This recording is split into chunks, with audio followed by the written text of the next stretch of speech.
Hello and welcome to Baseball Barbacast, the only baseball podcast in the world who knows that Passover commemorates the 23 baseball teams that passed over Mike Trout in the 2009 MLB draft. I'm Jake Mintz.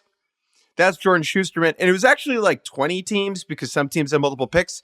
But the point is pure. They did that. That was a choice that they made. And we will celebrate it over the next week. Get your matzah ready, folks. It is Passover time. We'll see how many Pesach references we can work into this pod, to Wednesday's pod, to Friday's pod. We got a long way to go here. Has Mike Trout eaten matzah? I'm gonna go with no. But this is I wish I had the opportunity to ask him this last Friday, but maybe you'll see Mike Trout at some point this season and you could say, Mike, important question. No, I don't care why you're stealing bases again. I just want to know, have you had matzah? And yes, Jake, it is the first day of Passover. We are going to talk about the weekend that was in Major League Baseball. We got our Seders coming up tonight and tomorrow. You are home back in your parents' basement where you belong. It's actually the first night of Passover, if we're being specific. It's just not to be that guy. That is an important distinction for our holidays. So, it's true. Before we get into the specifics, I actually would like to linger a little bit on Passover here and stick with the who's eaten matzah. My question, Jordan, is who is the best active Major League Baseball player that has taken a bite of matzah? Now, the obvious choices here are the best Jews. So that would be Alex Bregman, Max Fried. Yep. But do you think that anybody better than them has nibbled on a slice of matzah? Yeah, I actually think those two are pretty, I feel pretty good about the bar that they are at. Now, I know, Bregman's not having the best season, but I think when you consider how few players better than those guys are, I think it probably is them. But I don't know. Does anyone else stand out? I didn't prep for this, so I haven't thought about it too hard.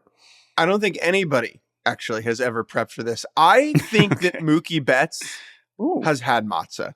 All right. He's just someone who has accomplished so much in so many different fields, and I feel like he would have crossed paths with a box of matzah. I was going to say, point everyone says, "Oh, Mookie, he's just so good at everything. He's just that guy. He can just pick it up." He probably has some sort of matzah. Key to Passover is all right, how can we make matzah as tasty as possible? Some people like to do the chocolate spread on the matzah. We got matzah pizza. Mookie probably immediately would look at that and be like, "Oh, this is how you make matzah delicious." I'm like, "Oh, Mookie, why didn't you tell us, man? This guy's unbelievable." Yeah, Elly De La Cruz, I'll say no. But maybe bring him a slice. I might bring him one this week. I'll see if he wants to get. I'm sure. Listen, Elly needs no help right now. I don't want to. Whatever Ellie's doing right now, whether it includes matzah or not, I don't want to change anything about that. Let's start there, Jordan. On our Sunday shows or our Monday shows, excuse me, we will run through the weekend that was, tell you about the sweeps, tell you about the series wins, series losses, and because we begin with the sweeps. Let's begin with the Cincinnati Reds, who took all three games from the Los Angeles, Lviv, and Anaheim. And Elly De La Cruz is doing the thing. Heading into the season, I think there was a concern, but an open question was, yes, Elly De La Cruz is very fun, but how good is Elly De La Cruz? And it is April 22nd. Many things can change. But Elly De La Cruz so far has done exactly what was asked of him. He is 12th in baseball in Fangraphs WAR. He has a WRC plus of 180. Okay, he's still striking out at a 30% clip, but at least he is walking at a 14% clip. And he is leading baseball in stolen bases with 10, tied with Lane Thomas and Bryce Terang. Home runs, 6 of them.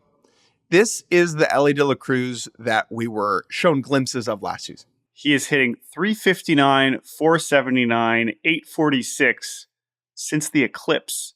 He was not off to a great start over the first couple of weeks. People were like, "Oh no, this is what he looked like at the end of last season. He's striking out every game." And then since then, he rattled off 4 straight games without a strikeout, and now the power showing up from both sides of the plate. The defense is still shaky. It's a little got that, Fernando Tatis Jr. feeling of it, where it's like anything can happen when the ball is hit to him, for better or for worse.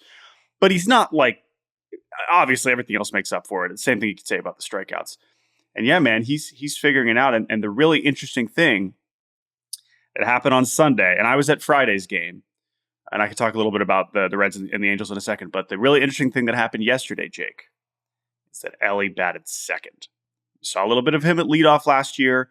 This is something that I think the organization has wanted to work towards all season, and they finally did it. He had been batting sixth every game up until yesterday. They finally moved him up to second, and we'll see if that, I mean, it's like, oh my God, what were you waiting for, right? Like, he'd done everything you could have possibly wanted him to do. But yeah, man, it's, I've talked about Elly a ton, and I'm sure I will moving forward, but he's absolutely doing everything you could hope from him. It's pretty cool. He has, at least on defense, he has like Alec Bohm disease where he's simply so far from where the ground is. Oh, yeah. Like, he is all the way up there and the ball is usually all the way down there, that to go get the ball, it's simply longer. Like, he has to go further through space to field a ground ball because it is far from him. That's more of a problem I've seen, at least for him, like going to his backhand, like being able to reach down to get the ball is harder for him. But like, if he never figures out the shortstop defense and he figures everything else out, that's fine.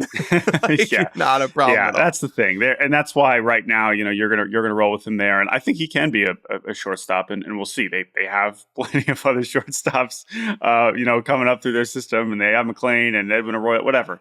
The point is what he's doing offensively right now, what he can do on the bases is borderline singular. I mean, when you combine the elite speed and the aggression, he's really special. The one other important development for the Reds, at least over the weekend, is that catcher Tyler Stevenson is hitting the yellow bile and black bile, all four humors, out of the baseball right now. Now, I would say that the catching position was one of the bigger offensive question marks for the Reds entering the season, just because Stevenson has a track record as like a top prospect and a highly touted guy, top 10 pick in the draft. But injuries have kind of precluded him over the last couple seasons from being the franchise catcher of the Reds, and a lot of people expected him to be. Just to see him hitting the crap out of the ball is a really refreshing thing and could solidify that position for Cincy for the rest of the season. Absolutely. And yeah, I mean, you look, he's still hitting 200, but he's just been hitting the ball really hard. The barrel rate's been up. This is more like what he looked like as a rookie. 2021, he finished sixth in the Rookie of the Year, had a 797 OPS, which is fantastic for a catcher, let alone at the time a rookie. He's had a lot of injuries. He's taken some time. But that is, again, the expectations for him to be a huge part of their offense this year was less so because they actually have some other good hitters now. So there's less pressure on him, and now he's actually performing. So the Reds, again, they sweep the White Sox, they get swept by the Mariners, they sweep the Angels. We're starting to kind of figure out where they figure out. They're solid. They still have some questions. Montas leaves after getting hit with a comebacker. Their pitching is still kind of fluctuating up and down. But yesterday was another strong performance of what's been going well for the Reds, as they paid a lot of money to kind of add to the pitching depth with Nick Martinez and Brent Suter and Pagan. Those guys saved their ass yesterday after Montas left in the first or second inning. So they're solid, and they're going to be right in the mix. And if Elly's going to play like this, they're going to have a chance in a lot of games, because he's one of the few players that can win games on his own when he's on. For every winner, there's a loser. The Los Angeles Angels of Anaheim. You were around this group. It's a bizarre assortment of players, buoyed by Mike Trout being outstanding. Now, he was incredible during the series against the Rays in the middle of the week. Not as much little this more past quiet weekend against Cincy. Just being around Anaheim, what was the vibe you picked up? I'm curious. Yeah. So I'll preface what I'm about to say by saying I'm writing about Trout this week and listening to Wash talk about him. Like, every reason to be excited and belief that like Trout is absolutely going to be in the MVP mix again, regardless of what happens with the Angels. That said, I mean, what we saw now with Rendon getting hurt again, he pulls a hamstring, he leaves. Now, Rendon I think he'd missed one game. He'd been leading off every day. He'd been making a crazy amount of contact. The power is basically nowhere to be found. But like, he's been fine. Like, that's a player that you can have on your roster. And I know he's, again, regardless of the contract and the history, that's fine. Like, that's a piece that you can use. But man, the rest, just the depth is so shallow. And of the young guys, which Wash keeps talking about, it's like we are going with them and they're learning every day. Ohapi's awesome. And Shanuel and Neto have been really, really slow to start the year. And they just have so much invested in those two guys or those three guys as being key parts of their offense. And it's just not enough.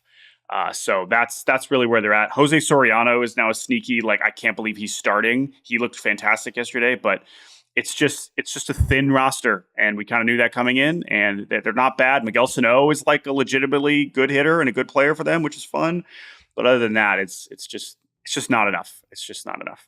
Did you have a moment? This happened to me on opening day when I saw the Angels. How large the bullpen is physically? Did you, actually, you know when I actually felt that was in the clubhouse.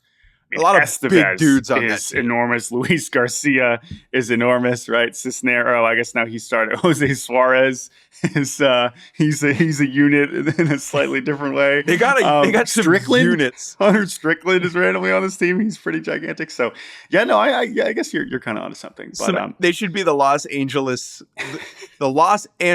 lads of Anaheim, because they are just absolute. Yeah. The other last thing on Wash, and I know we're gone way too long in the series. He talked about how like they emphasize first pitch strikes, and this is before Friday's game. He's like, we're going to sit them all down when we get back home, and we're going to have them explain to us why they've gotten away from throwing first pitch strikes. I was like, Wash, like, we need to do that right now, dude. Like we can't wait until we're back home. Like, you're about to lose, and then they just got swept, and I was like, oh, okay, well, all right. So again, I think I still like what Wash is bringing. Obviously, it's a new tone. I do think he's going to improve them in some aspects, but the roster's the roster, and that's kind of where they're at. So good for the Reds for taking advantage, and the Angels they're okay, but they got a lot of work to do. That wasn't the only sweep that you brushed shoulders with over the weekend, as you made an appearance at Progressive Field in Cleveland, Ohio, where the MLB best Cleveland Guardians are playing their baseball. Now, sweeping the 2024 Oakland A's, the frisky Oakland A's, is not exactly worthy of a banner or a trophy, but 3 wins are 3 wins. And you saw these Guardians for the first time this season, I believe. Yep. What were your takeaways? How real are they? What struck your fancy? Yeah, so I was there for Andres Jimenez's first day off, which is relevant because this lineup that they rolled out included, and they're facing lefty, this lineup they rolled out included David Fry, Tyler Freeman, Gabriel Arias, Austin Hedges, and Brian Rocchio. And I was like, oh my God, this is the best team in baseball. David Fry hitting second, and it works. And again, they're playing the A's, and the A's offense. It's Brent Rooker hit a couple home runs this weekend. He came back, which is nice.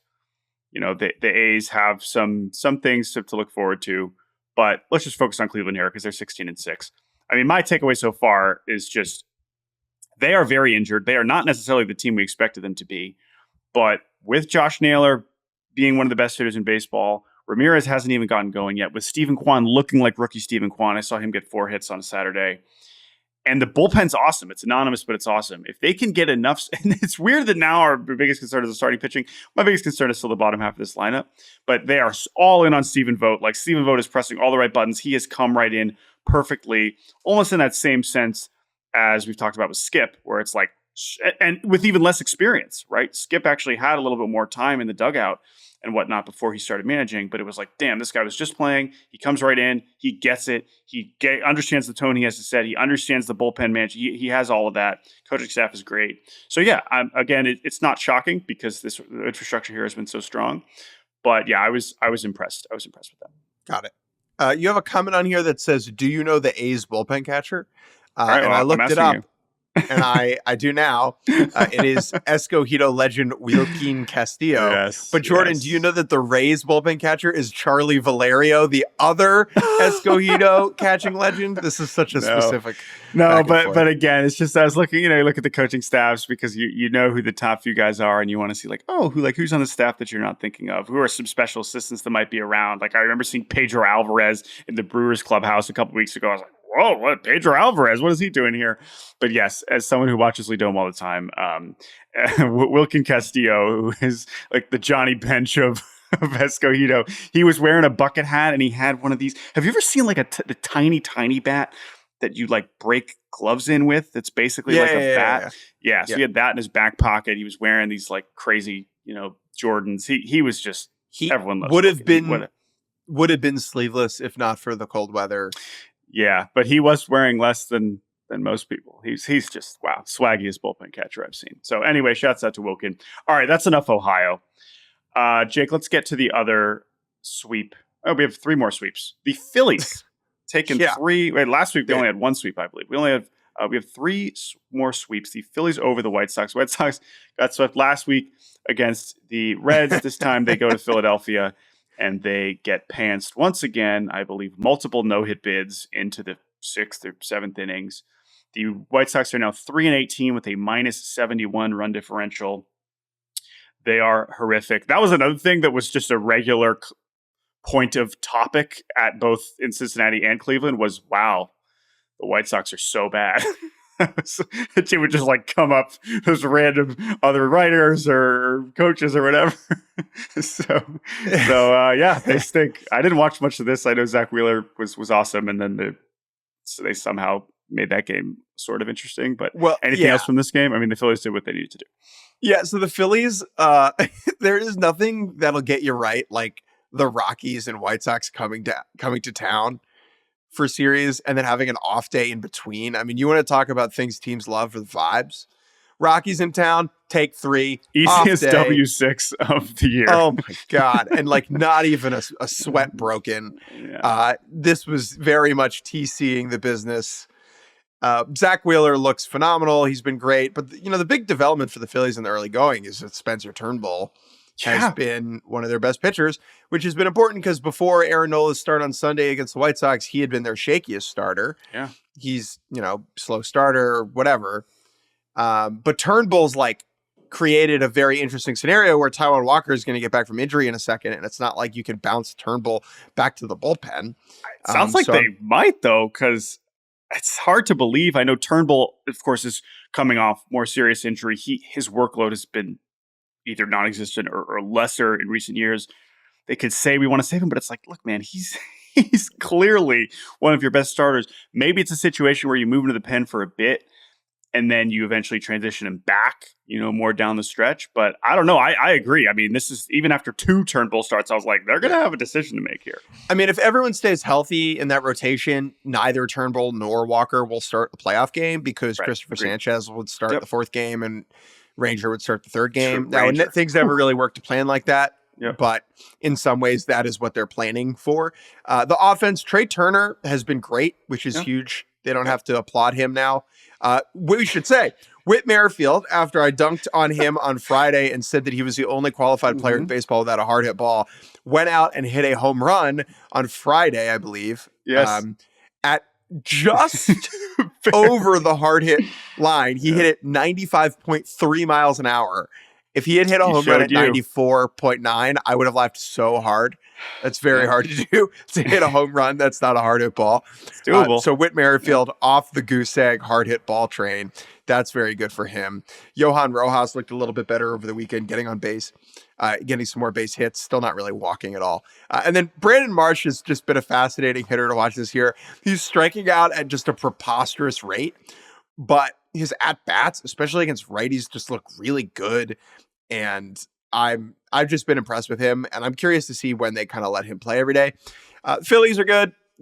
Not like playing the Rockies and the White Sox. You don't learn anything, but compared to like how slow the Phillies have started each of the last 2 seasons in which they ended up making the playoffs, this is like humongous. This is like a en fuego April for the Phillies. I mean, that's the thing. And, you play, you wake up and suddenly they're 14-8 and you're suddenly feeling like, oh yeah, that's the Phillies. Of course. Phillies are in Cincinnati this week for 4. I will probably only be there for one of those games, but I am definitely going to eat some matzah with Garrett Stubbs. Bring a whole box. Bring a whole box and see if you can like. Because if you can get Zach Wheeler to eat matzah, I think he would maybe then be the best player in baseball. At the very least, I will ask Garrett Stubbs, like, has Bryce had some matzah? Have you given Bryce some matzah? Has Bryce ever eaten matzah? Yeah, we'll see. That can be one of my goals this week. I'll report back later this week. We have 2 more sweeps. and then we will take a break. Jake Mintz, against all odds, against all injuries, the Boston Red Sox went into Pittsburgh. Pittsburgh, who has managed to throw their hot start in the garbage even faster than last year, as they are on an L6. They get swept at home by the Boston Red Sox. The Boston Red Sox, who lose another player to injury, as Tristan Cassis has a rib injury. I don't know if he's going on the IL, but they are in a bad place. And yet, what did I just say? They just swept the Pirates. They're 13-10. Their pitching is still largely intact enough to like win baseball games. There's no reason for me to expect them to keep this up because they're so injured on offense, especially. But credit to them, credit to the Red Sox for finding a way here and taking advantage of a Pirates team that offensively, as you mentioned last week, is in a bad spot. And all the nice things we just said about Elly De La Cruz, unfortunately, we cannot say them about O'Neill right now. It is not all about him, and focusing on him is unfair. Of course, he's now supposed to be one of the faces of the team, so when he struggles, it's easy to put it on him. This whole lineup right now is, besides, I guess, like Connor Joe, is not doing their job. The offense is butt. Like, this is a bad offense. I was optimistic when I saw them, like, just because the pitching was so real, and I think the run prevention is good, and there are some components there. But boy, oh boy, they can't hit. Like, this is not... There's some pieces here that you could envision, like, helping the Pirates be good. Like, Brian Reynolds is a good baseball player, but like, it's just as a whole, it's just not a good lineup. It's not a good enough lineup. Well, and it just sucks because it's like I know they're 500. It's like I wish like they had enough to make me think, all right, like make this interesting, but and they still could, but it's that we gotta start picking up. Hey, it's Jared Jones Day. It's Jared Jones Day today, Pirates fans. Yep. Let's just soak it in. You got your guy Skeens will be here soon. Skeens is unbelievable. Like it's gonna be okay. I like Rowdy Tellez, but the difference between Rowdy Tellez and Rhys Hoskins is notable in this context, right? Because why is Rhys Hoskins not on the Pirates? Because they're too cheap, right? They're too cheap. The Brewers, who are cheap, are less cheap than the Pirates, and so they were willing to pay for Rhys Hoskins. Rhys Hoskins is not an all-star level hitter, but he would be the second best hitter on the Pirates right now. At least what you would bank on. Yeah, right. Feel good about. Mm-hmm. And that's where not spending the money comes into play, right? Yep. We're like, Hoskins is definitely a guy that the Pirates had some level of interest in, but couldn't afford.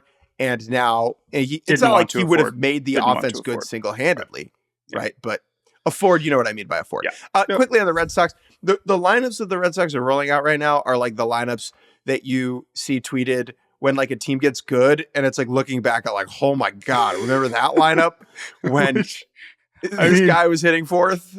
Again, like it's not an act. I mean, we're looking at some split squad. This is the lineup they rolled out on Sunday. Rafaela, Duran, Refsnyder, Abreu, Wong, Dahlbeck, Reyes, Heineman, Valdez. And they won 6-1. That's literally the Woo Sox. I mean, I know they just like need we make Rusty that joke. Castillo there. We make that joke. Sorry, one more like White Sox stray here. I apologize. Ooh. Someone was like, I think it was someone at some point was saying like, oh yeah, the Reds. There was someone in the Reds press box at some point was like, yeah, oh no, they're facing, no, they just swept the White Sox. Like, no, they swept the White Sox AAA lineup. I'm like, no, that's the White Sox. Like in this case, like there are better players on the Red Sox that are injured. So there's a reason they happen to be rolling out a bunch of AAA players. The White Sox like, no, that's their we're not really missing. I mean, I guess Luis Robert and Moncada, but anyway. Maybe I'm a little early here, but I would like to induct Masataka Yoshida into the Hall of Mid. Oh, I think. Oh yeah. It's so great because it's like his OBP ability is too good to like sink to depths that are you're like, oh, he's bad. Yeah. Now the problem is that he's a DH, and so in theory, he needs to be better than what he's hitting. Yeah. But no, I think you're onto something there. This could be a historically mid career. Like we are witnessing mid greatness here, and I think that I'm going to get on the ground floor of it. Again, not bad. He's not bad. Like he's not good, but he's not bad. If he could hit for a little more power or like run a little faster or play a little bit of defense. But that's also not happening. I don't think he can. He's a very weird player. He's a super weird player. That's the Boston Red Sox. One more sweep before we take a break. The St. Louis Cardinals were your pick to win the NL Central. Yeah. Thank you for leading with that. I appreciate that. Is that how you're going to introduce them for the rest of the season? When they're like 20 games under 500, you're just going to keep telling me that I'm just going to keep saying that because you have been high on the Cardinals and a Cardinals defender for a couple years now. They got swept at home by the Brewers. Mm-hmm. Where are you at now? Are you jumping ship?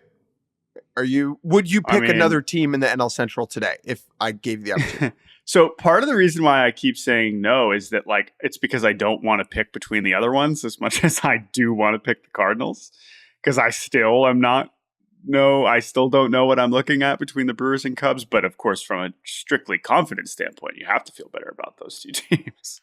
Yeah, I mean, again, at this point, I said it last week when it was like, oh, are you jumping ship here? I was like, listen, as long as Arenado and Goldie are bad hitters, then they're going to be doomed from the start. Like I was baking in that they were going to be very good players. Arenado has picked it up. He's been better, but Goldie has got a 507 OPS, and Jordan Walker has been atrocious. That's one other thing I've been completely wrong on. Right, Victor Scott's gone. He's back, but that's not his fault. He was not supposed to be playing in the big leagues. But yeah, he hit 085, but that wasn't shocking. And now he goes back to AAA. Listen, it's possible they're going to be in too big of a hole again, but there's still, we'll get Edman back here at some point. But the pitching, I swear I have not seen Miles Mikolas like pitch well. And I know he threw 300 innings last year, whatever. Like every time I turn his start on, he's giving up a home run. I just don't know what to make of it. This is just no reason to be excited about the pitching staff. So we make a living knowing things about baseball. I just want to expose us here. Jordan, I believe before the season, we were asked by the folks at Yahoo Fantasy, who is a veteran player who still has it? And you said Kyle Gibson. Yeah. I'm actually going to stick on this one. I'm not even kidding. I'm not. Kyle Gibson is not even the top 3 or 4 of my Cardinals concerns. Okay, because I said Carlos Santana, and he has been like the worst hitter in baseball. Yeah, that one was even. So, all right, so maybe we'll both take massive L's there. But thank you for pointing that out, because Kyle Gibson has certainly, even with his 5 ERA, has been more worthwhile than Carlos Santana. Bless his heart. But yeah, the Brewers though. Hold on, I mean, first of all, William Contreras is so freaking good, but you get a little Jackson Chourio, opposite field homer. He's starting to swing it.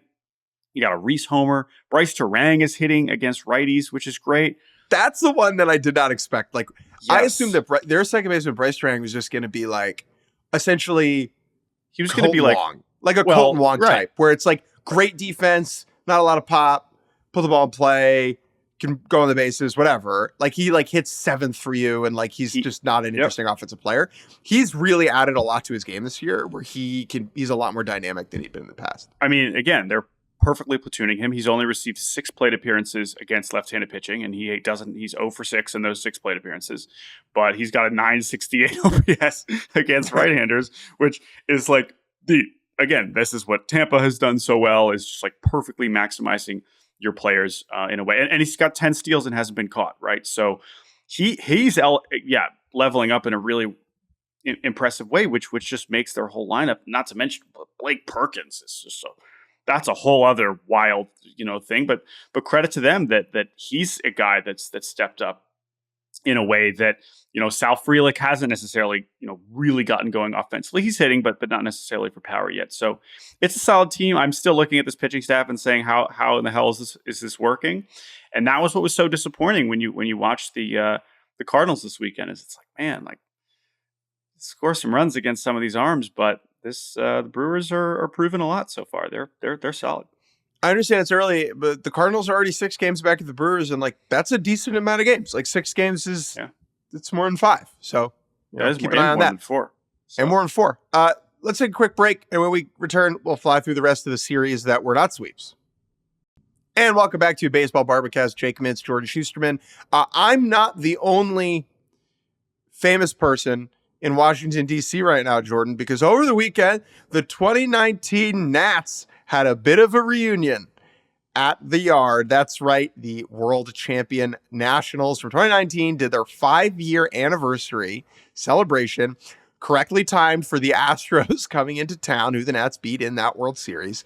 And I would say that like all of the second level dudes on that team were there. Gerardo Parra, who is a coach for the team, was there, but Kurt Suzuki was in attendance. Anibal Sanchez was in attendance. Brian Dozier had his shirt off. Howie Kendrick, Right? Adam Eaton, right? Like Oh, yeah. all the Cole heroes were there.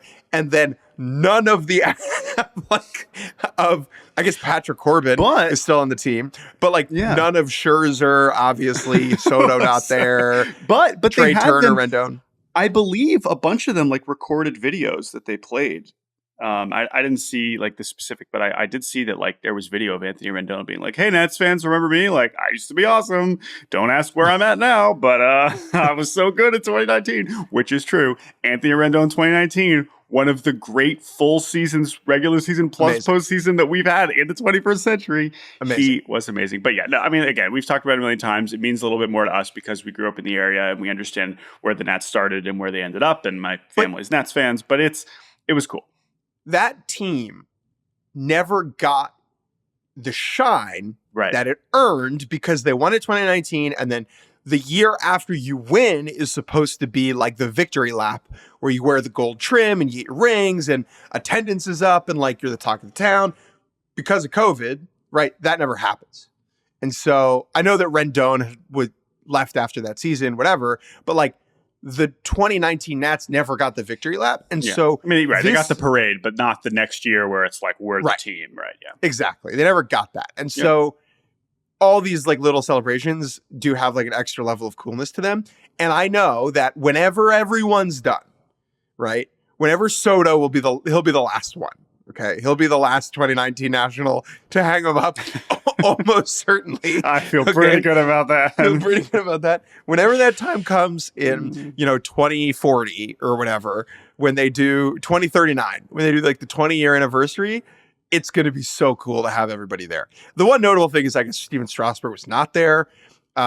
He is now officially retired, but he did not show up. I imagine that he will have his time, his day in the sun with the Nationals. Yes. And Zimmerman, I just want to say Zimmerman's there. He had a fantastic quote about just like how important Strasburg was. He had the quote, he literally pitched his arm off. Like, yeah. The Strasburg thing, we've talked about it before. We've done pods about him before. But the Nats, we always salute that team. It is a hell of a group.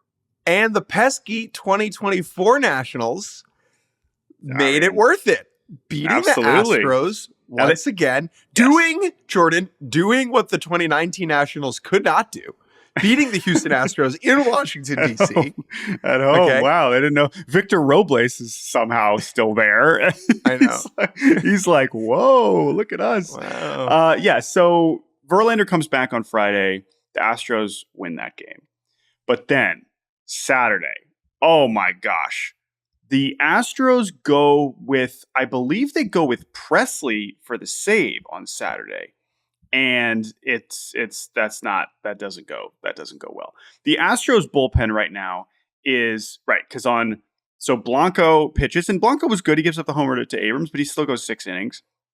Montero scoreless, Brian Abreu scoreless, and then Presley gives up 2 homers or two runs in the 9th, and then they lose in the 10th on a walk-off. And then on Sunday, they just get dominated by Mitchell Parker in his second career start. And the Astros are now 7 and 16. They're 7 and 16 with a minus 28 run differential. Sifting through the problems on the Astros to figure out what's real and will sustain and what is small sample size theater is difficult. Like, I am legitimately worried about how bad Jose Abreu has been. And talking to people that have pitched against him so far this season, the consensus is that Big Dog is cooked, which is a bummer because he's an awesome player, one of our favorites. Great career. Yeah. But Abreu, it's not something that is going to get better, right? Yeah. Whereas like the bullpen, in the back three of Abreu, Presley, and Hader, which we thought would be like the best late inning trio in baseball, they've been terrible. And like, I think that has to turn around. That's been a legitimate surprise that group has not been good.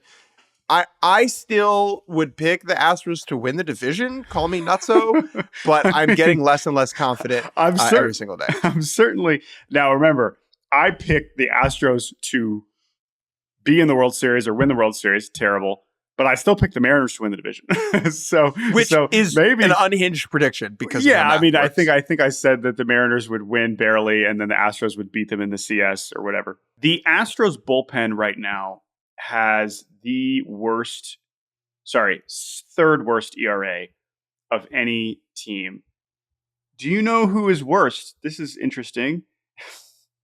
It's the Giants and the Phillies have the two worst bullpen ERAs in baseball. But the Astros, which was supposed to be the best, full stop, what more do you want to see, has been atrocious. And it's really, really something to watch. And they just keep getting injured. Christian Javier hits the IL with a neck injury. Fromber, we still don't really know when he's coming back.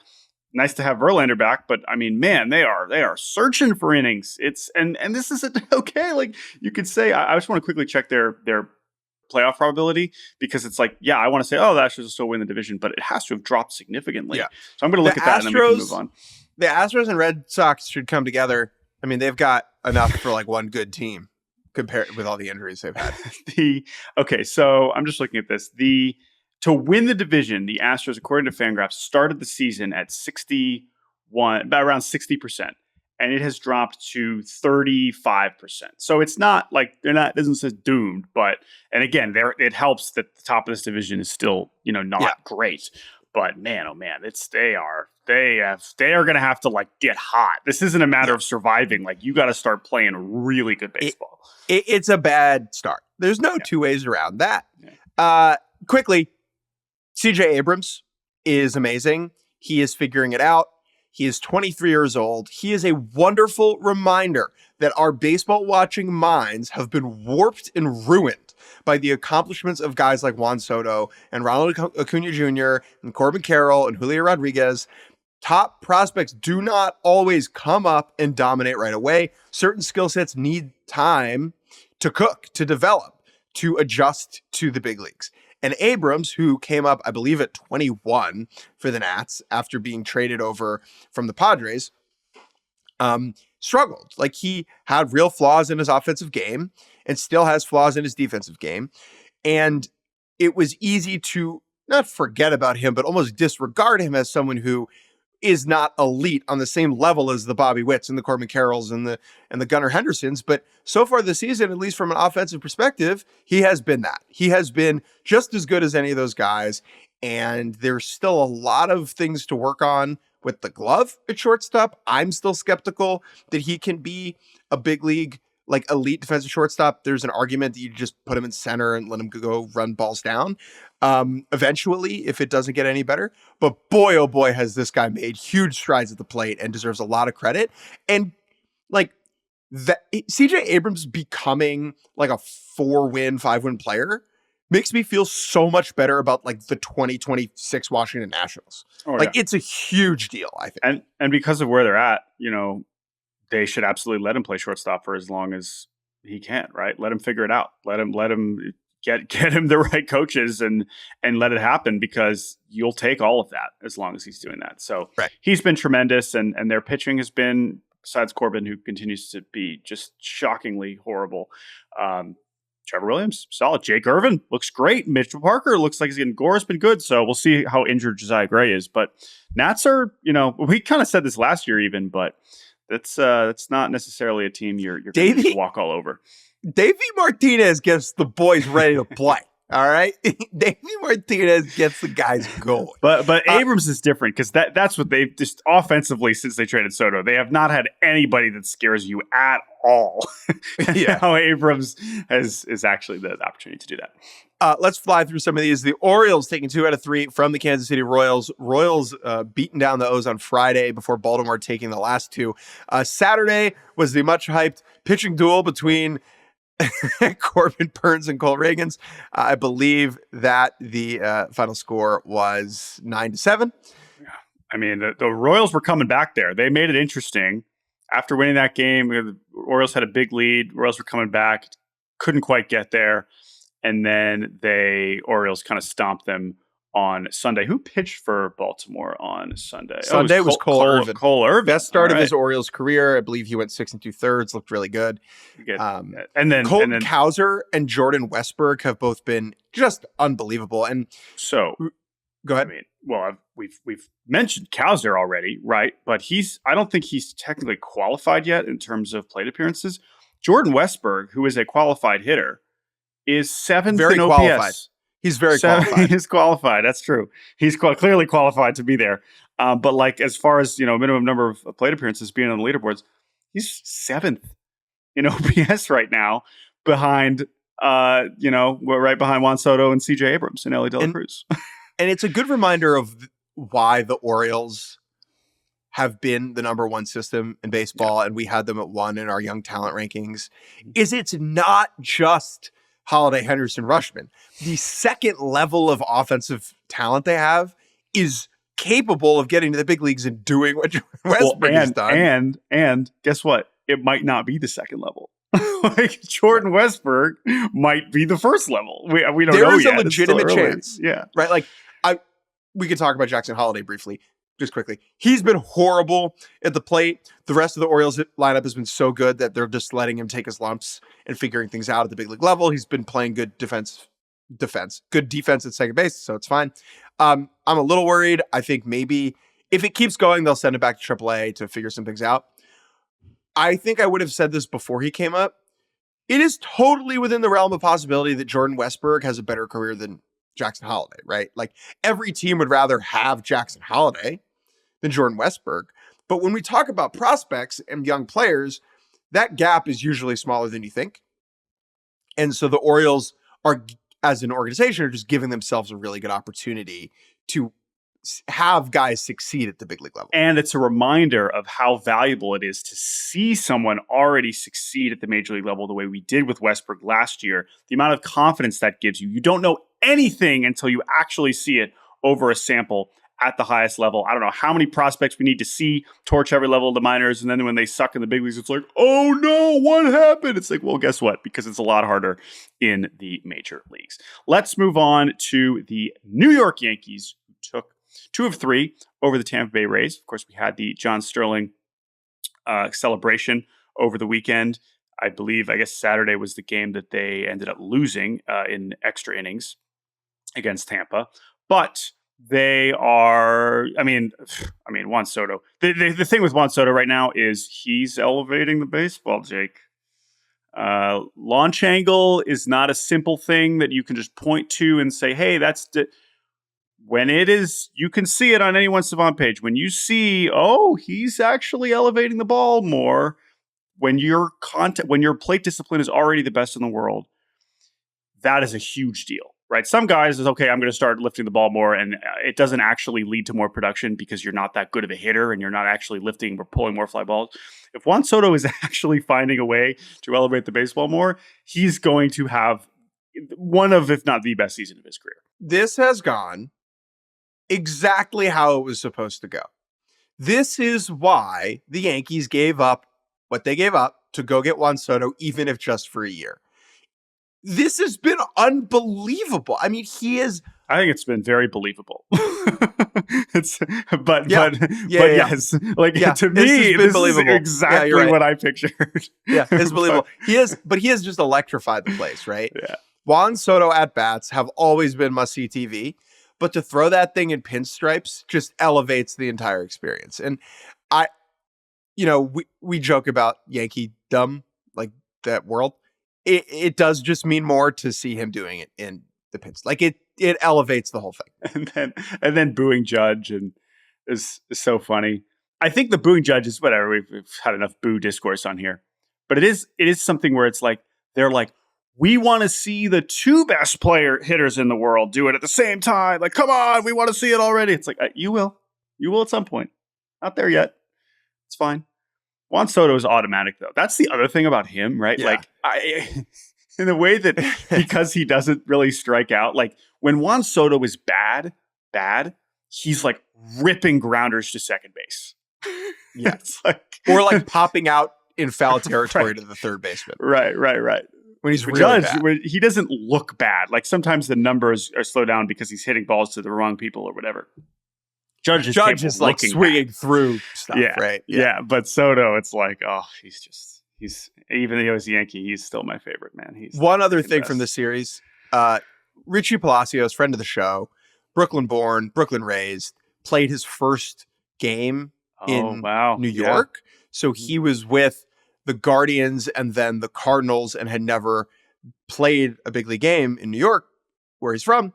And he has been really good this year. Just a great example of the Rays finding someone who now is just hitting third for them.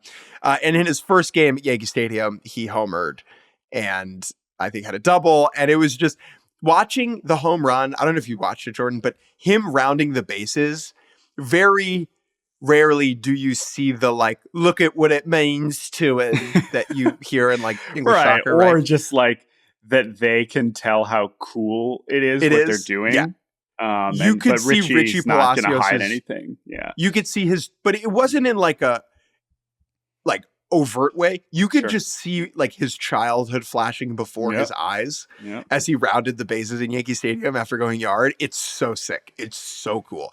I asked him how many tickets he had left, and he said, just for my parents, because otherwise I'd be playing for free, which I thought was a very wise answer. Let's move on from the series. Just fly through a couple more. Tigers over the Twins. Twins offense still terrible. Yeah. I'm still sticking to my guns. I'm hanging on to the Twins as long as you hang on to the Cardinals. They will sink us.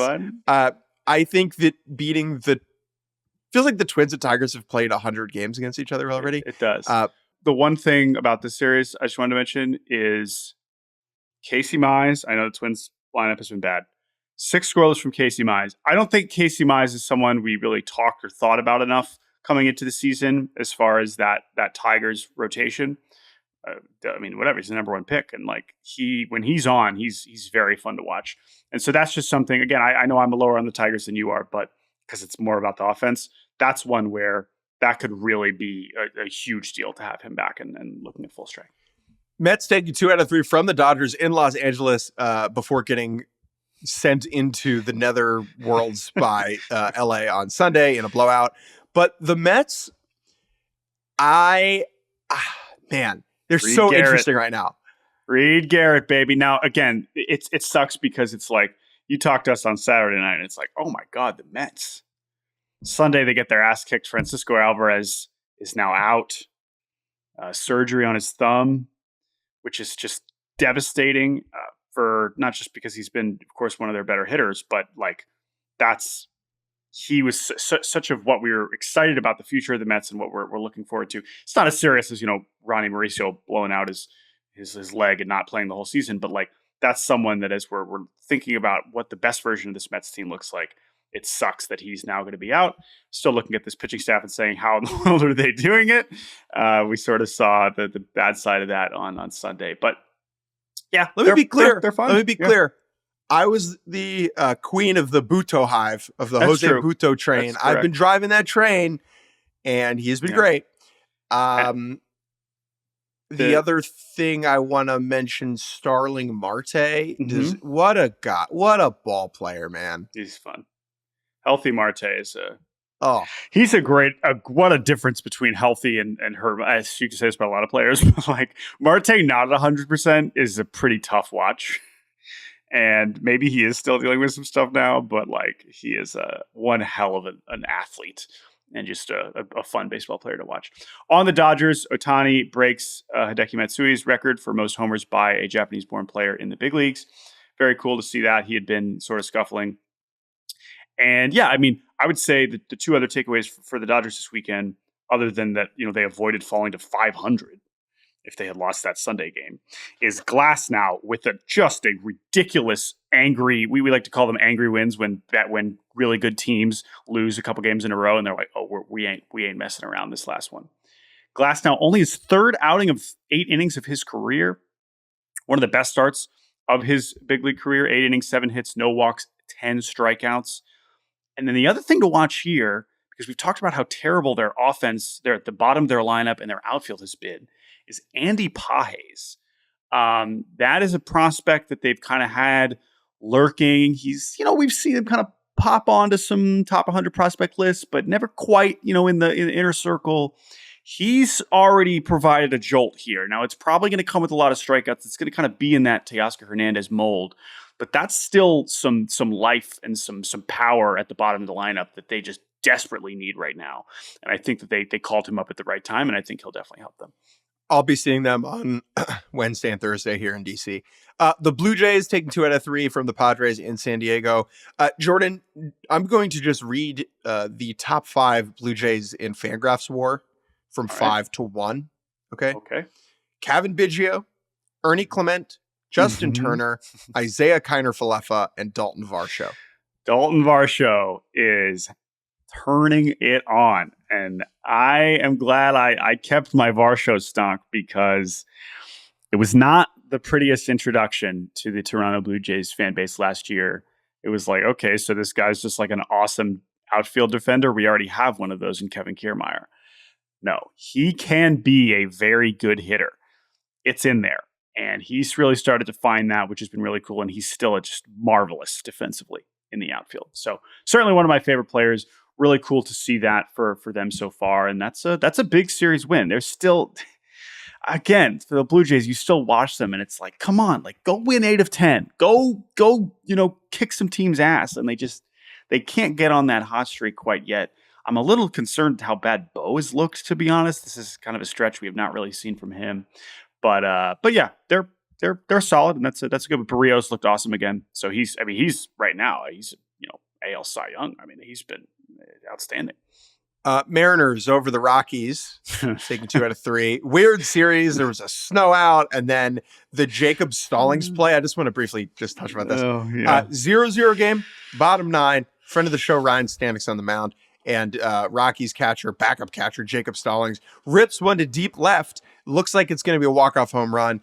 The fan along the railing reaches over and obstructs Dylan Moore from making a catch against the wall, and the play is reviewed. And I think this is the most tense type of review. So the call on the field was a double for Stallings, right? So this could go one of 3 ways. Sorry. It could be that's a double. It could be that's an out, top of the 10th. Or it could be that's a walk-off home run, game over.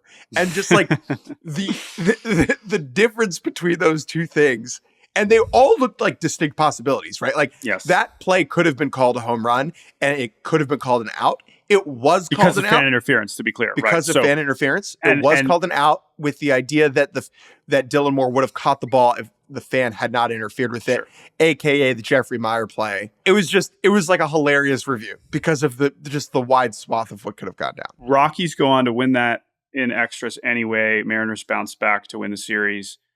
That, just on that play specifically, Rockies left field and the height of the fence and the way that the seating is, which is kind of just like a concourse, it's very unique, is the most ripe fence for fan interference, I think, in the league, like by far, right? Like obviously there's other fences that fans can reach over, but in the way that you can essentially be standing up and like prepared to reach over and catch the ball, you're asking for fan interference all of the time. I've seen so many versions of that at that exact fence. But Mariners getting back on track. I mean, the thing with them is they've had the best pitching in baseball for the last 10 days, and it's not even been close. That's what it was supposed to be. They have all of them. Castillo was amazing the other day. Hancock looked good. And even though they lost in that second, that middle game, the pitching has just been spectacular. And now they have a huge series coming up this week in Texas. So they will go to the Rangers this week. Looking forward to that one. Speaking of the Rangers, they drop the series to the Braves. Braves taking 2 out of 3. Travis d'Arnaud filling in and ripping homers every which way while Sean Murphy is in the IL is exactly why the Braves have had Travis d'Arnaud and Sean Murphy on the same roster. When they traded for Murphy, it was like, why are they doing that? They already have a great catcher.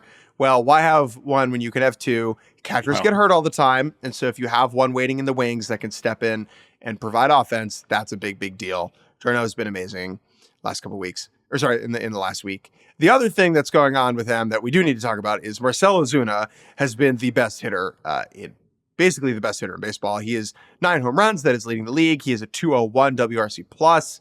He is exclusively DHing, and he is just crushing the baseball. Yeah, and he, pretty much did this last year, but it was kind of lost in the... he wasn't this good last year, obviously, but he had kind of bounced back and had 40 homers last season, and it was just kind of amidst the Olsen and Acuna and Riley seasons, it was like, oh, he's just on the team too. But yeah, I mean, Ozuna's kind of shown that he's been able to be this level of hitter before. We saw it, in the 2020 season. I think that's maybe the better comp as terms of this version of Ozuna.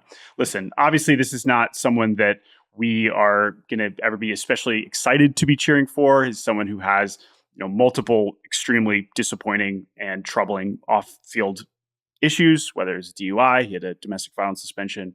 He's someone that has, of course, been very public about trying to be a better person and whatnot, which is nice. I mean, you'd rather that than the opposite.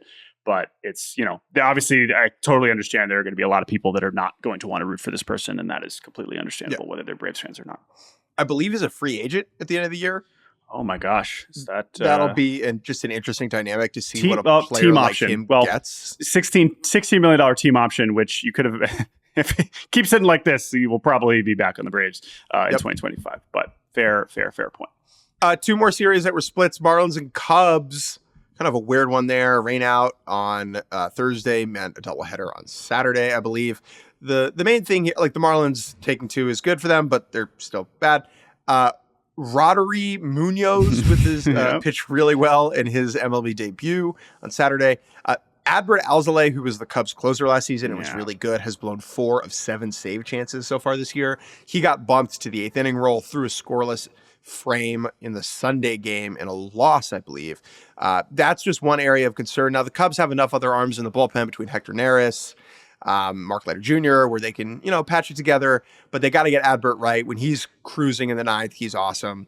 That's just one area of concern. Anything else in the series? Yeah, one other thing with the Cubs is Imanaga continues to look great. And then Jameson Taillon looked really good in his first start of the year. He was like sneaky solid, horrific for the first couple months last year. And then he was pretty much Jameson Taillon. And like, that's another stabilizer that I think that pitching staff could really use. And it was nice to see him out there. Last series, D-backs Giants, the Blake Snell, Jordan Montgomery matchup ended up in a 17-1 win for the Arizona Diamondbacks. Most of that was not against Blake Snell, but it was still just a hilarious way for that to end. 17 runs, which was, I think, like one of the 5 highest scoring efforts from any team at Oracle Park ever. So it's very weird. Yeah, Giants, bounce back in that second game and then lose the series on Sunday. Credit to the Diamondbacks. We finally got a Giants home run, which was nice. Jorge Soler, he listened to the podcast and he was like, fine. We hit a home run. Here you go. But then they had a couple more. They were all during the day, so I'm not sure how the light show plays during the day. But Jung Hoo Lee with a home run to right, and then Patrick Bailey. Is it a splash hit if there is no splash? So obviously at Oracle Park in San Francisco, the Cove is in right field, beyond the wall, outside of the stadium. And if you hit a ball into the Cove, it makes a splash. However, Patrick Bailey hit one directly into the kayak, like not no splash, next to the kayak. No splash at all. There was no splash. It was a homer into the Cove, but it did not splash. Is that a splash hit? Let us know, baseballbarbacast@gmail.com. I believe it will still count as a splash hit. But again, no splash was made, but... It's a dry splash hit. Yes. But I think you have to. As long as it clears everything and lands beyond that barrier, it should be. And by the way, Patrick Bailey looks good. Swinging it. He looks Speaking of water features, let's wrap up with this. Did you see the Colton Cowser, Craig Kimbrell thing? I did. This was funny. So good. So Craig Kimbrell gets saved 422 on Saturday night, I believe tying him with Billy Wagner on the all-time list. That is obviously a ball that Craig Kimbrell would want to keep. Right? Colton Cowser catches the last out in left field to end the game and just throws it into the fountains. Chucks it. And then later he goes, I didn't realize, so I yeeted it, which is great. And then Kevin Brown used yeet on his home run call when Cowser homered on Sunday. The ball was retrieved. The ball was retrieved, and there was a clip of Kimbrell putting it in a bowl of rice like he had dropped his iPhone in the toilet. So I thought that was very funny. Quick thing. The saves leaderboard is just amazing. Mariano Rivera, 652. Trevor Hoffman, 601. Lee Smith, 478. K-Rod 437, and then you have Kenley Jansen 425, John Franco 424, Kimbrel Wagner 422. So Jansen and Kimbrel are essentially going to be neck and neck for, I guess, the rest of their careers as long as they can hold on to closer jobs, and they will probably both pass K-Rod and maybe Lee Smith. Hall of Famers in my book. Jordan, that is all we have to talk about today. I'm writing an article that's going to go up today that I'm really excited about the word show, SHOW, as an adjective in the baseball context, and how, like in our lives, welcome to the show, or let me show you something. We understand that noun, verb. But to describe something as show as an adjective is a very distinctly Major League Baseball phrase in the lexicon. And so I decided to write about it. Got a lot of funny quotes. Have you ever used show in this manner? You've heard this again. Obviously. Oh, definitely. But like, I don't feel like to me, you have to be a big leaguer or close to a big leaguer to even have to be qualified to use it. Because it's like, who am I to tell you what a show is? I mean, again, I think your piece will help elucidate what you're talking about. Yeah. But that doesn't make either of us authorities on it, right? No. You've got to ask the people who can use it and say it with a straight face. Right. Like I would never say something a show unless first it was approved by one who's in the show. Right. You know, you need the funniest one. Yeah. The funniest one in there that I think you will really appreciate is the idea of the double flap helmet, and how in the minor leagues and in college baseball and high school baseball, helmets have ear flaps on both sides because that just makes sense. However, when you get to the big leagues, there's enough money, disposable income, that you can get a helmet that protects only one side of your face because you only hit with one side, unless switch hitters will have a righty and a lefty helmet that they'll go between, unless you're Jed Lowry. And so a lot of players were like, what's show is having the single flap helmet. Like that little attention to detail, that extra little something special upon reaching the major leagues, that is what show means. Well said. Well said. Big week coming up this week. As I mentioned, I'll probably be at least one of the Phillies and Reds games. We have 6 4-game series opportunities coming up this week. One of the busiest opportunity weeks of the year. Blue Jays at Royals, A's at Yankees, Brewers at Pirates, Padres at Rockies, White Sox at Twins, Phillies at Reds. Twins, excellent opportunity. The White Sox are coming to town. Let's rack up some wins here. Make Jake feel a little bit better. That'd be nice to see. Spring cleaning, okay? Opportunities all around. Jordan, I hope you have a phenomenal Passover. Yes. I need to go burn the chametz, and I will talk to you after the Seder. We will talk to you on Wednesday after our Seders. Everybody have a good next couple days. Enjoy the baseball. Thank you to our producer, Andrew Hartz, for taking care of this episode, making it possible. You can email us at baseballbarbacast@gmail.com. Thank you all for listening. And we will talk to you all very soon.